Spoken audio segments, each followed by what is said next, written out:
improvising on the guitar show theme. Well, I was fooling around with it a little bit. I'm in kind of a mood. I don't know, man. I've been around. It's kind of hot, you know. I don't suppose the composer will fuss at you. Probably not. You know, he doesn't care about anything anymore. No, that's me. I wrote that, didn't I? I wrote that so many years ago. It was my, because people like to let it rain, let it pour, let it rain a whole lot more, because I got them deep river blues. My old gal, my gal's a cell. She's a grand old gal. She walks just like a waterfowl, but I got them deep river blues. So it's similar to that, but it's actually different. It's the other one.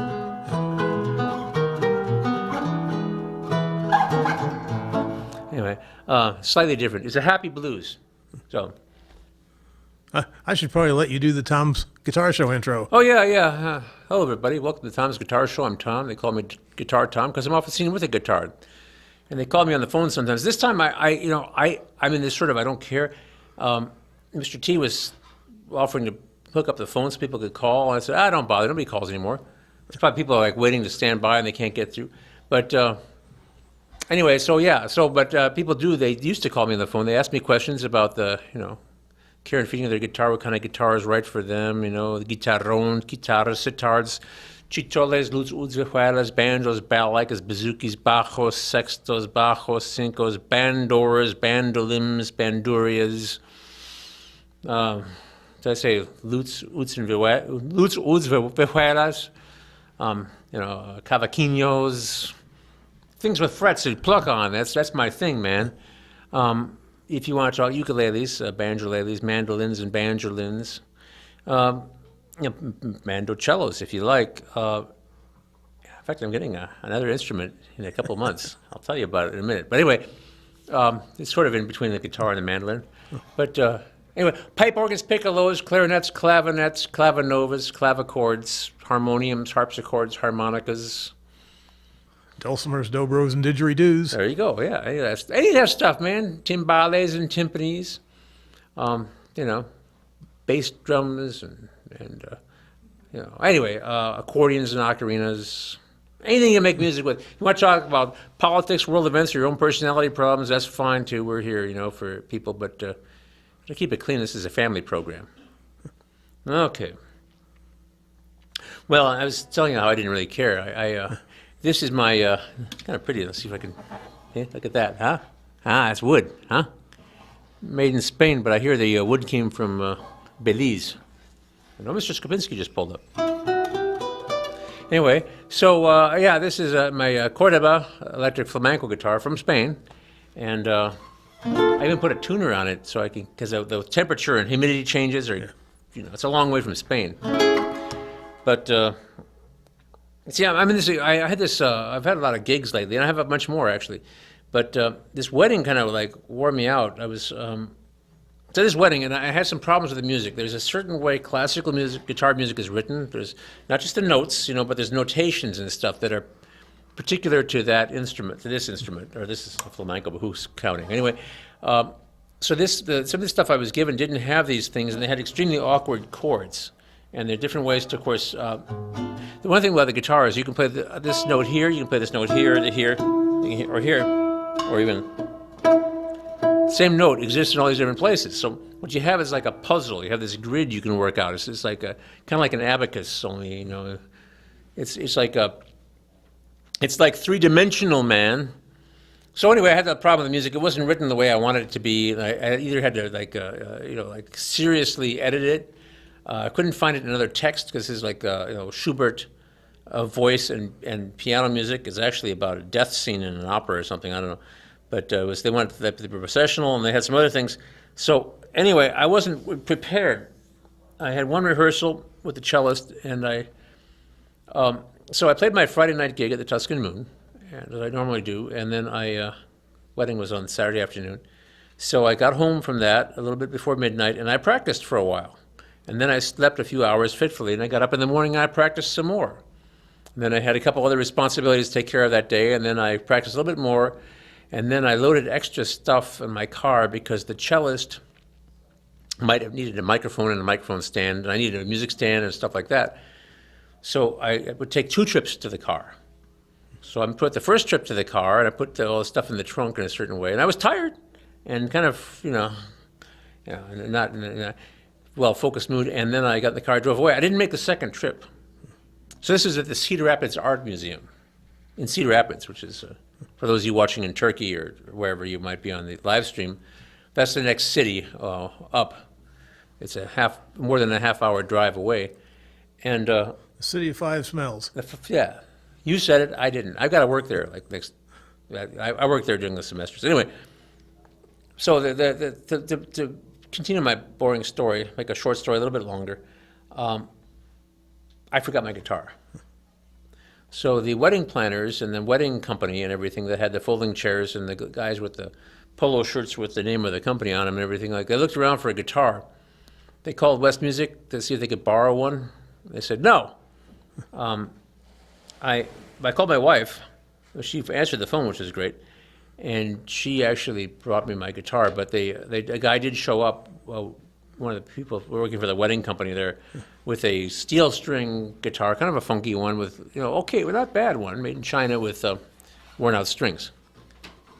So anyway, I forgot my guitar. I was finding myself feeling very upset. And then since then, of course, I played some hot gigs. And so I was telling my fearless sidekick here that I don't really, Bob, that I don't really care. Didn't bug in the phone. I'm sitting instead of standing. My guest star for the interviews portion of the show canceled. So, as the song says, ain't nobody here but us chickens. We do have a new face over there. Oh, yeah. I'm told she's been given some misinformation by our staff. They told her she doesn't have to appear on TV. Step into my office. She's going to do it. Okay. Okay. Well. Hi. Yeah. Get there. They can switch over to her now. And look at Mr. T. Yeah. Look Yeah. at Mr. Okay, hi. Yeah. You got that camera lined up there for her? Okay. Okay. I don't see her on. Who you are. Okay. Hi, Tom. Oh, hi. Well, hey, what's your name? I forget. Beth. Beth. Okay. Yeah. I never knew your name. Yeah. Oh. Well, now we're okay. You're Beth. I'm Tom, but you can tell because this is Tom's guitar show, Yes. and that's Bob over there. He's the one who put you up to this. Right. Yeah. So, Gosh darn it, Bob. so you're the new victim. I mean, volunteer, right? Yeah. Yeah. I just started volunteering. This is actually my first day, so Oh, really? Okay. Well, you can work on this show as much as you want. absolutely, I'd love to. Okay, good, because we'll have you running the show. You can do everything. You can with cameras. You can direct. I started at the same pay scale I get after 10 years. There you That's go. right, yeah. Perfect. I double his pay every year. So, Very but nice. 0 times 0. Never mind. But yeah, no, it's great to have you. So what brings you to the communications business here? Tell Well, me. I'm majoring in cinema, so Okay, cool. I'm excited about starting to volunteer here. I'm also in an arts entrepreneurship program, Mm-hmm. and it really focuses on working with arts nonprofits, which public access television is. Yeah, yeah. So it's Definitely. really cool that I kind of get the best of both worlds, and I'm majoring in music too. So this Really? is like a triple whammy today. Oh, what's your major? What do you play? I'm a vocal major, but I played like 4 different instruments in high school. Yeah, which ones? Just out of curiosity. Yeah, I played clarinet for concert band, Mm-hmm. and then saxophone for jazz band, bass drum for marching band, because we had a lot of really tiny percussionists who couldn't carry it because they Mm. Yeah. were too small. Yeah, I get you. Those are big. I know those are big, but Yeah, and then I played violin, so really, yeah, all kinds of stuff. yeah. I played a bunch of instruments when I was in high school too. But, Yeah, I guess you play guitar. yeah, let's see, guitar. I actually counted the number of instruments that I got paid to play. It was like 20 something, but different ones. Oh my Counting gosh. guitar is only one. Wow. But yeah, and I started the violin when I was a little kid, and then when I went to 7th grade, I switched to string bass. Oh, cool. So I played that all through junior high and high school, and then I did guitar, mandolin for a long. I still do mandolin. Oh, yeah. Banjo. I was in the choir. I sang. Harmonicas, various ethnic flutes and things. I took silver flute lessons. I've played a lot of different things. I have a lot Yeah. of stuff at home actually. Very cool. banjolettes and banjolins, auto harps, but you know the kind of fancy kind where you can play melodic chord melody on them. Yeah, yeah. Da-da-da-da-da-da-da. Yeah. So I always thought those like harmonicas that look like pianos were Yeah. really cool. I always wanted to learn how to play one of those. yeah, the guy, what's it, the band leader on Colbert's show, Oh yeah, John Baptiste. John I think his Baptiste. name Yeah, is. he's a piano player, but he at the beginning of the show he's out there with one of those and has a microphone on it. Yeah, yeah. What are they, melodica? Yeah, yep. Melodica, yeah. So he plays the melodica. You know, he's like, grooving around this band at the beginning of the show. Then he goes to his grand piano or whatever. Yeah. But yeah, you can. Well, maybe we'll jam. Okay, yeah, I have a banjo that I've been needing to learn how to play. So if you give lessons or anything, that would be Yeah, awesome. Does he ever give lessons? yeah. Banjo is kind of a big subject. I'm very serious. I'll say I'm very serious about ukuleles, but banjo too. And I have the banjolele, but I started on the 5-string, of course, when I was in high school. Bluegrass, because it was like, that was a long, see, I'm an old fella. I'm not as old as Bob, but I'm pretty old. So so that like Froggy Mountain Breakdown from the Bonnie and Clyde movie was big. And then Dueling Banjos from Deliverance were like, on the radio, everybody wanted to play those. So I learned those. But I learned a lot more about it, like the frailing, old-time banjo, clawhammer banjo stuff. It's very interesting to me. Classic banjo, which like in the late 19th century became a respectable parlor instrument. So somewhere on my computer I have a picture of a lady, with a long dress and her hair up in a big bun, sitting in a parlor playing the banjo, in a fancy parlor. So she was like, but then there's also the tenor banjo, and which is tuned like a viola. Okay. And the plectrum banjo, which is tuned like a 5-string banjo, but without the 5th string. Or actually, every one of these banjos has alternate tunings. Yeah, but but the plectrum and the tenor play with the pick. Mm-hmm. So and there's the Irish tenor, which is like mandolin, same as a violin, an octave lower, which is what I have on the wall right now, the Irish tenor. Yeah, cool. And so, anyway, so I like digging into all that stuff. I think it's very interesting. I mean, the 5-string is of course, I love the 5-string with the high string and the Scruggs style, but that didn't really come around until the 1940s. There's a whole lot more banjo out there. Well, cool. I learned something today. Yeah, I'm sorry. This is what I do. I mean, I'm boring at parties, but Oh, no. some people, they roll their eyes. Oh, no. Well, I could be popular, but I did go to a banjo event, and this guy got up there and started saying all this stuff, jokes and insulting things about guitar players, and how terrible they were and stuff like that, because he was in his safe thing. But I'm a guitar player also. I mean, I don't feel that because I'm a banjoist I'm any less of a guitar player, or because I'm a guitar player I'm any less of a banjoist. Right. Right? Yeah. And it's like, anyway, never mind. I shouldn't say it. I knew a guy, I had a roommate. He was like, his mother was of European extraction, his father's of African extraction, and he would be with some people who would say terrible things about European types all the time, just, saying awful things about them. But see, the thing is, his mother and his siblings were all European looking, and he himself was half European, you see. So he, it was uncomfortable with this sort of stuff, you see, because he looked, but he had African origins, but he was also European. So, I mean, people are, it's all good. Mm-hmm. We're all out there. I don't care if you play the harmonica and the pipe organ and the piccolo and the harmonium,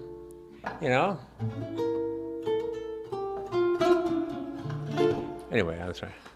But, yeah, I mean. All right. Okay, well, Beth, it's been fun. I'll hope to see you, fairly often here. How's that? Yeah, I'll be around. Okay, you'll be around. Okay. All right. Thank you. I was pontificating again. Come prepared to sing. Yeah, there you go. Okay. Bring a saxophone or whatever you have. I don't care. See, who needs the guy that didn't show up? The what? I say, who needs the guy that didn't That's show right. up? When we have Beth and we have Bob, what more could we want? I mean, Dave. Dave's not here. Tell me, It's a Tom. Cheech and Chong reference. It's a yeah. What are you going to do this weekend? I'm going to do a lot. Well, giggage-wise, tomorrow, which isn't the weekend at all, I'm doing a serenade, apparently, in a restaurant. I'm not going to tell anybody where it is because I don't want them to crash the party, not that they will. But there's a couple that are marrying at the courthouse, which takes about 5 minutes. And then they're going to go, the family's going to take them out to lunch. And I, as a surprise, am going to perform love songs on the guitar for them at their tableside in a popular, swanky lunch spot. And that's tomorrow, Wednesday. On Friday, I'm playing at Hampshire. Not on the stage. I'm playing for a party. Actually, it's a banquet, graduation bash for the vascular surgeons. I do the vascular surgeons every year. And the guy who put me forward for this gig, the first time I was there, he said, he got up there, he's a faculty and he's a surgeon. Stands up and says, every surgeon has a graveyard behind them. Make sure it's as small as possible. I thought, wow, man. This is what, because this is after everybody's had dinner, except for me, so I'm having my cold dinner, standing there because I've been sitting for too long in the back of the room. I think, well, that's appetizing to think of. Yeah. And then, and that's Friday. Saturday, I'm going to be at the Tuscan Moon, where I usually hang out. So if you want to hear me at Tuscan Moon, don't try to go on Friday. I'm not going to be there. And then after that, I will rest. But Tuscan Moon, beautiful downtown Kelowna, Iowa. Right downtown. A little after 6 to around 9 or so. Yeah. Well, Friday, after I went to that Saturday after I went to that big whole wedding thing, I drove down there as quick as possible. I got there at 6:30, and I played almost immediately, and I played till after 10. And boy, was I tired. So they may get to hear some encores. That's right. Well, I'll play as long as the people are there listening.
Another thing that's well, another symptom or outward symptom of my laziness at the moment is that I had planned a program for this evening where I would lay pedals all across the floor for the different effects and so forth, and I maybe 2 or 3, 4 electric guitars, and I was going to go and do a bunch of stuff, you see.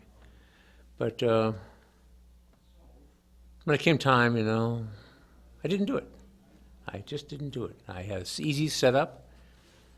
No 3 or 4 trips to the car, just 1.5 trips to the car. I guess you can't really make a half trip to the car. Well, you can go there and not come back. But yeah. You could fall down dead on your way. I could fall down dead on my way to or from. Yeah. Anyway, but maybe I'll do that one later. Anyway, I've been working on my my sound. One thing is I put the air conditioner in the window in my music room for some reason.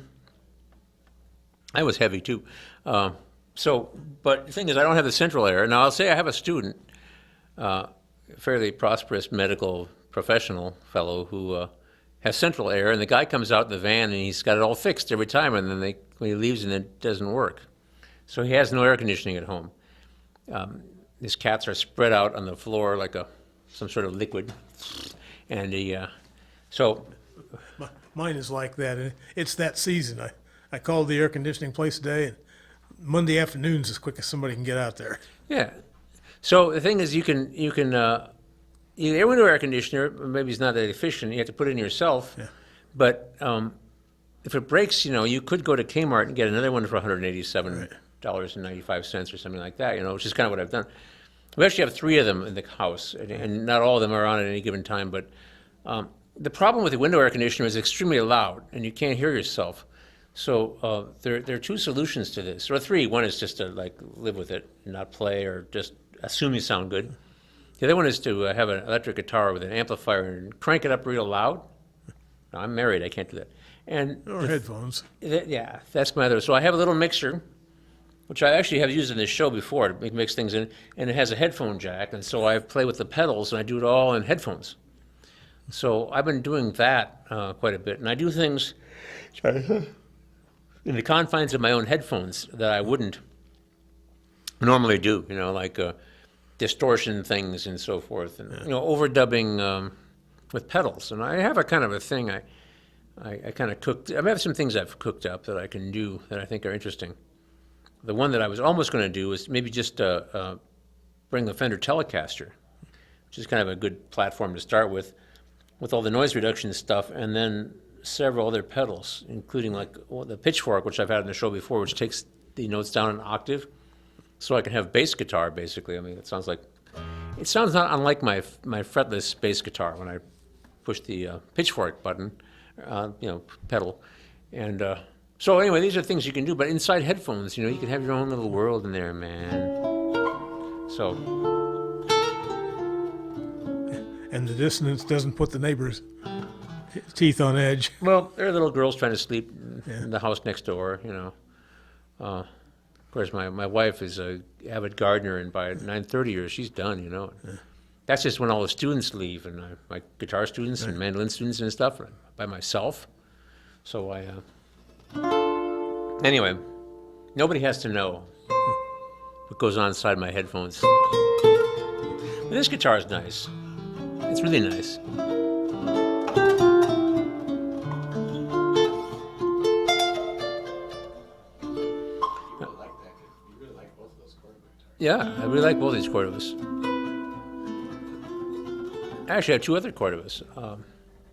I have the Chinese, the highest grade of the Chinese ones. It's like this, the pickup, similar pickup. It's a little deeper body, and it's actually pretty nice. I kind of like it. I don't like it as much as the last one, but I like it pretty well. And then I have the one that I think I brought on the show.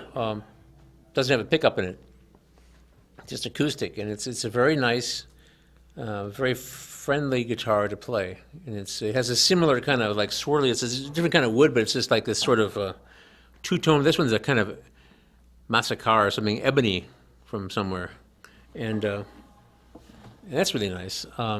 But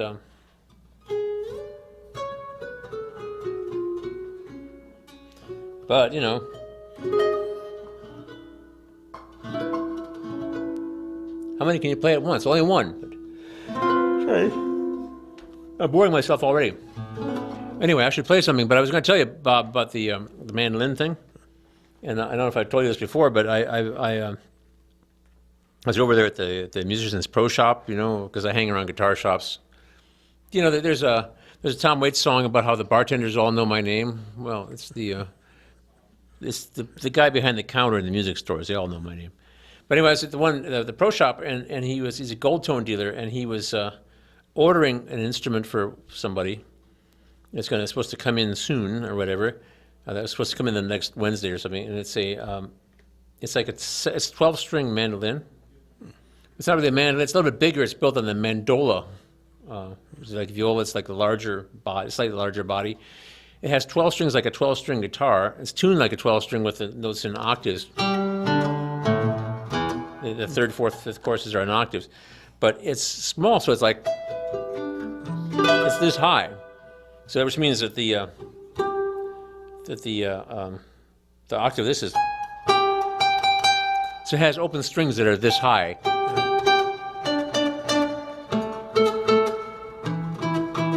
So it looks like like an F-type mandolin, the mandolin with the curly Q.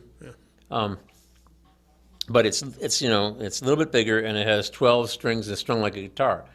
So he told me about this thing. I said, well, I don't think I could use a thing like that. I mean, it's like one of those things. Like, I don't want to play the 6-string banjo that's tuned like a guitar. That's like a banjo. People don't know how to play banjo. Like guitar players don't know how to play banjo. I'll probably get one of those sooner or later. But I resist that because I think, that's not for me. Because I know how to.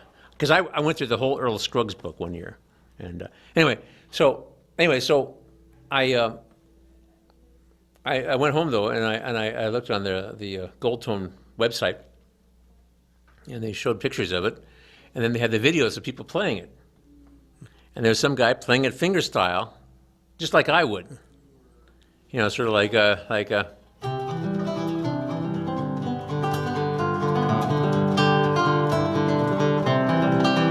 It was tinkly, tinkly, jangly, jangly, like, this is up here, like, that high, yeah. But it had octave notes and 12 strings, steel strings. I thought, I got to get me one. So I went back the next day or whatever and said to this fellow, give me one too. And he said, okay, well, it's like a 60-day waiting period on it. Not like they have a gun where it's like they didn't have enough of them there. Got to get more built, so I can hardly wait. Also, it has a pickup in it, so I can plug it into my looper. Anyway, I guess that's nobody gets hurt really much anyway by my things that make me happy. That's my justification for all this. As long as you're making music, you can't do nobody no harm. Well, that depends. There's about the bagpiper who says he takes requests. Let's see. Play Over the Hills and Far Away, which is actually a song, of course, an English song. But anyway, yeah. Play anyway. Never mind.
I missed. That's jazz.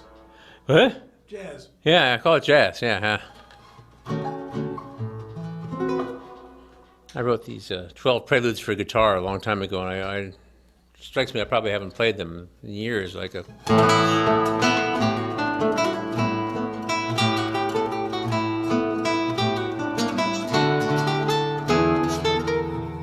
Ah, so.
News.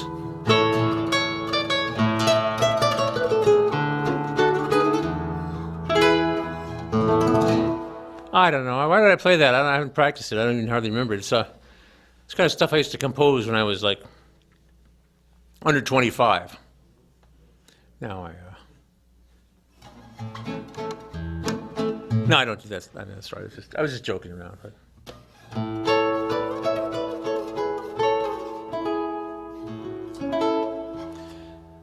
So, yeah, I'd like to do kind of a show and tell thing. I've had this guitar on the show a few times already. It's I really kind of like this. It's very kind of a thin body. It's not very deep. It sounds pretty good. Doesn't sound bad when it's not plugged in. I got it plugged in this little amplifier I got over here, this Fishman loud box you can see over on the floor there. And it's not turned up very loud, but.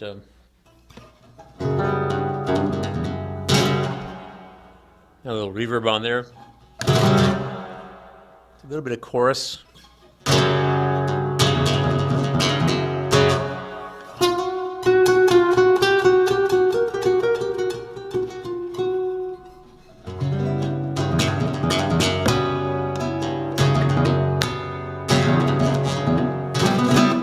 Speaking of things that I'm going to be doing for fun and excitement, there's a Make Music Day, which I think is a national thing, but I'm going to help West Music out for that. They're in Coralville. You know, Coralville, they didn't used to have a downtown, so they built one, you know. There used to be a motel there, the Blue Top or whatever, but anyway. But West Music's right there, and in the middle, right across from the Performing Arts Center. So at 12:30, shortly after noon, I believe this is free, and open to the public, people get to jam with me at 12:30 for like an hour and a half or something like that. I don't know the exact details, but I've promised I'd be there. So anyway, that's my story. I'm sticking with it. This coming weekend? No, the 21st. Oh, 21st. Yeah, Okay. a week from this coming. Well, no, it's Wednesday. Yeah, the week from tomorrow. No, it's a week from tomorrow. It's not, did I say Saturday? No, it's a week from tomorrow. It's Wednesday. That's right. Sorry. Yeah, it's the 21st. Tomorrow's the 14th, Yes. and tomorrow's Wednesday, so it's the 21st, because 7 plus 14 is 21. Yeah, it's the 21st. Sounds right. I'm sorry. Okay, next Wednesday at 12:30 in the very early afternoon, I will be set up in the big rumpus room they have, the big classroom they have, the performing room. They have the back. By the way, don't put anything on the grand piano there. They don't like that.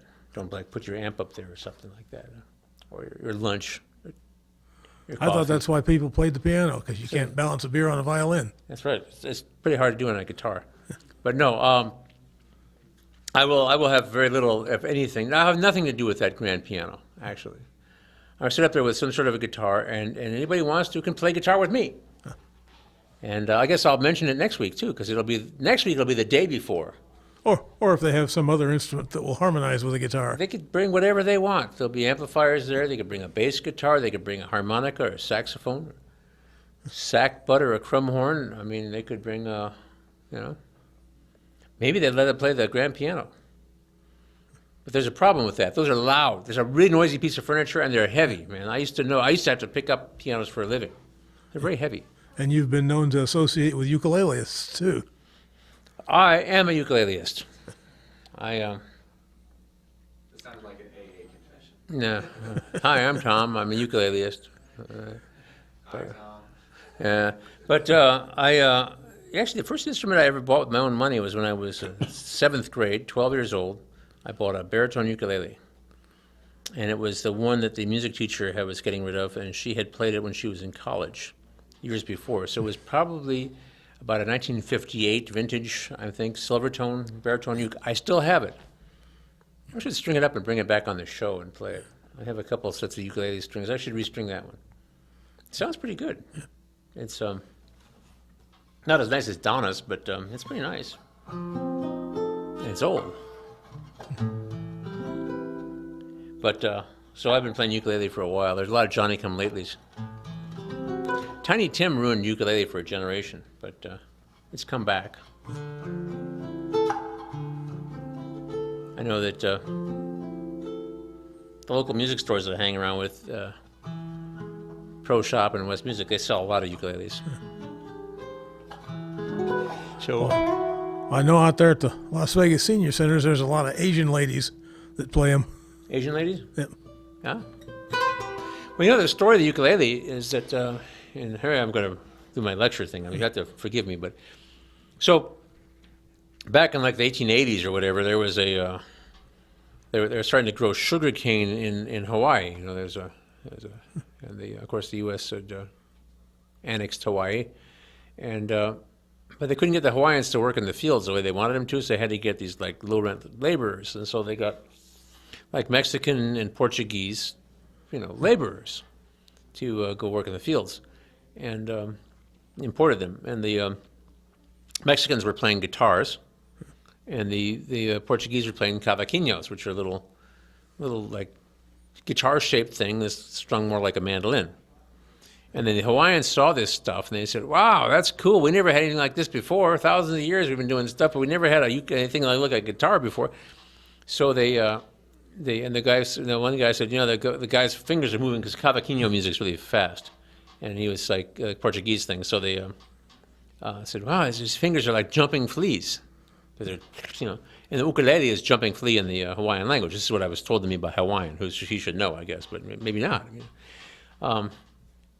Maybe he's just laughing behind my back. But anyway, so they made them. They figured out how to make them from themselves, and of course they tuned them a little differently, and they used the soft strings and stuff. They're different, and they made them their own, and it took off like crazy. All not just Hawaii, but all across Polynesia.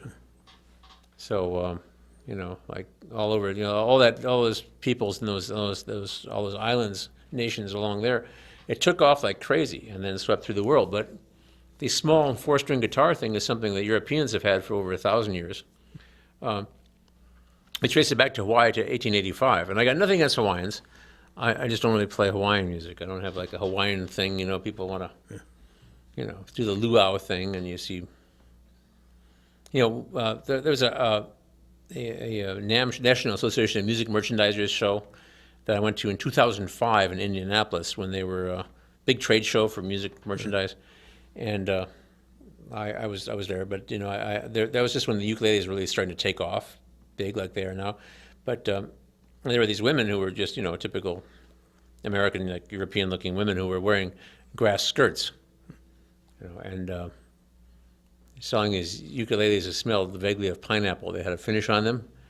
I thought, that's not what this is about. This is about the music, not the grass skirts and the luau and the pig with the apple stuck in his mouth. This is about music, and there's some really incredible ukulele stuff out there.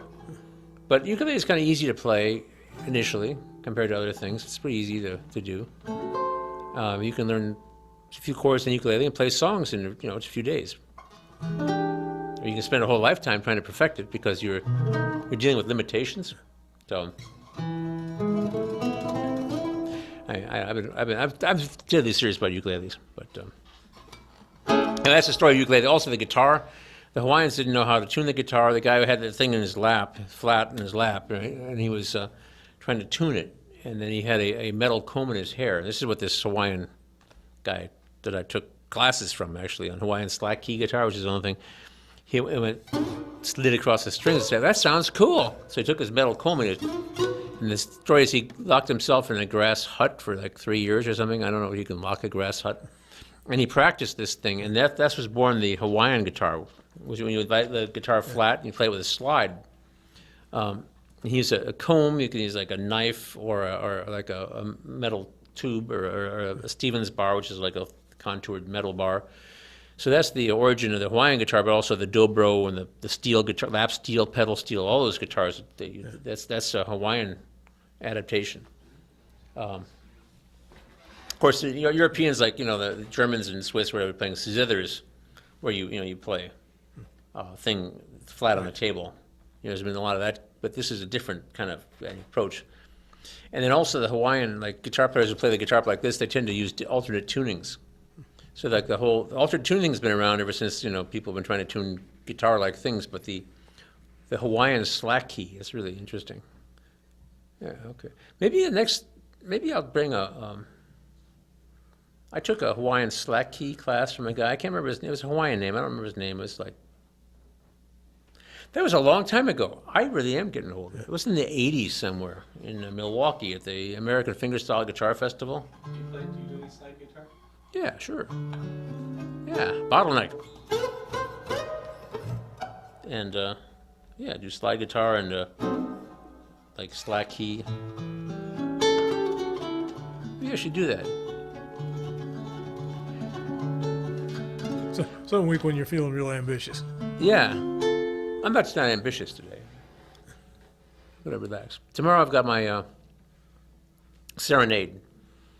I'll get myself ready for that, and then anyway, get some more sleep. I gotta find some guitar in my collection that's really loud and doesn't require electricity. All right, so when I got here early for a change, and I was sitting around, and I fooled around with this loop I made. So this is the old Boss RC2 loop station that I brought along because I was too lazy to bring an extension cord. But what I can do is I can put the program loops into it. I figured out how to do that. So here's the one, I hope it comes up, that I came up with earlier in the show. I thought was kind of nice. Let's see what it is. It appears to be working. Until it stops. Oh, there we go. See what this sounds like. Get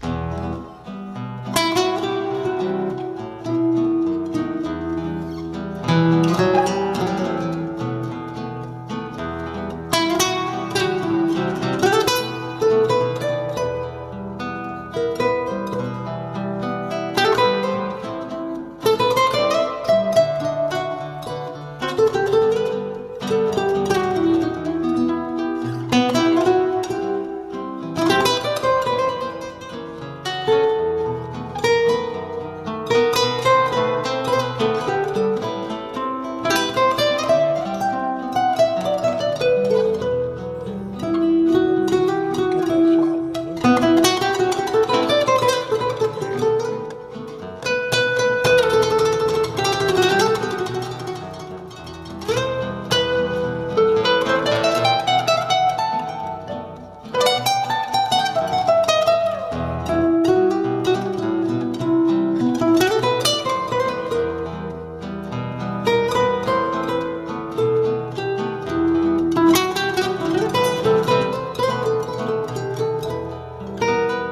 Can your guitar do that?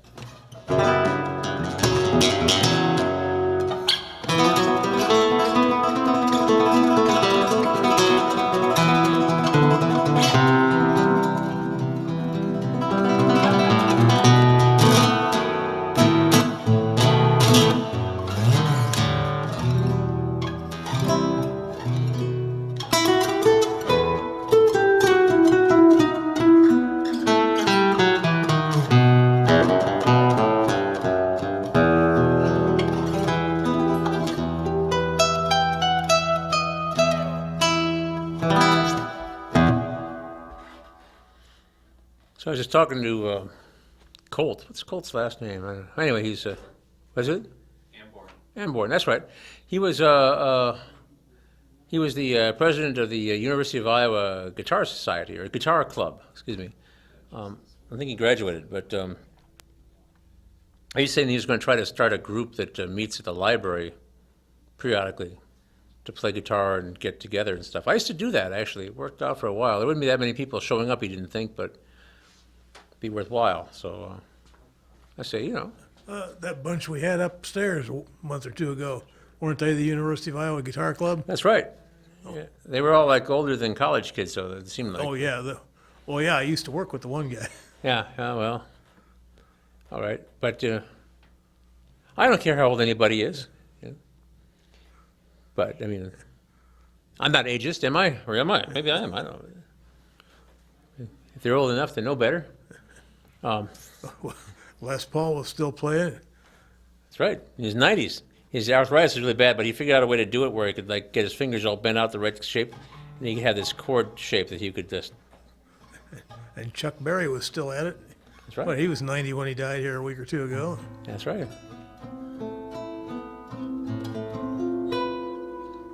There are also these child prodigies, so. Yeah, I'm sad about this, but it's too late for me to be a child prodigy. So. That's probably true. What? That's probably true. Yeah. We won't card you. We'll take your word on that.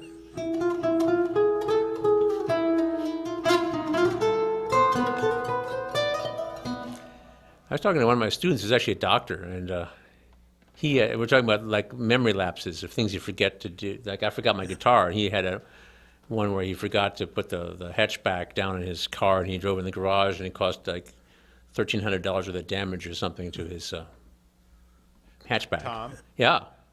I'm sorry. There is one way you still have a chance of being a child prodigy. What's that? Rewrite your biography. Rewrite my biography. You know, lying has become very fashionable, I think. Maybe it always was, but now it's really in vogue, you know, and some people can just get away with lying. I never thought I was very good at it, but, you know, Who No, knew that's- you when you that's- were 5 years old? that's right. Well, That's the bottom line, Tom. You're too honest to do something like that. You say Well- I did this when I was 5. Who's going to question it? that's right. But, you know, I could pad my resume, but I could just rewrite my biography. That's right. But see, lying is sort of, like some people can get away with it. I'm not very good at it. You know, I don't really think about lying. I just basically, you know, I'm not saying I've got other issues. I know there's going to be a big closed door sale in a local music store on Thursday night, and it just turns out I'll be free at that time. And never mind. Imagine that. Imagine that. Anyway, but so I have issues, you know. But So you may omit mentioning that to people related to you by marriage. yeah. Well, she doesn't watch the show. Don't worry about it. But anyway, so. But I was just saying, like the lying thing is like I'm pretty adept at the 5-string banjo. I play them, you know, and I then know my way around. There's a bunch of stuff I can play on a 5-string banjo. I'm fairly fluid with it. There have been times in my life when I couldn't, like the alternating thumb roll. I wasn't very good at it, so I sat down and I practiced quite a bit. Now, if I want to be a good liar, I suppose I could actually learn how to do it if I just practiced quite a bit. Like you have to do something in your head, you know. So you're like, I said, geez, maybe I'll How do you get to Carnegie Hall? practice. Yeah, you lie. Yeah. The only thing is if you lie. I have known people who lie about how great a musician they were, and then they, you know, but then somehow they get put in the spot. They're supposed to do something, and yeah. Anyway, I gotta go. I'll see you next week, or at the Tuscan Moon Saturday night. You never know. Downtown Kelowna. Maybe we'll be having lunch tomorrow in some swanky lunch spot, and I'll show up and do a serenade for somebody other than you.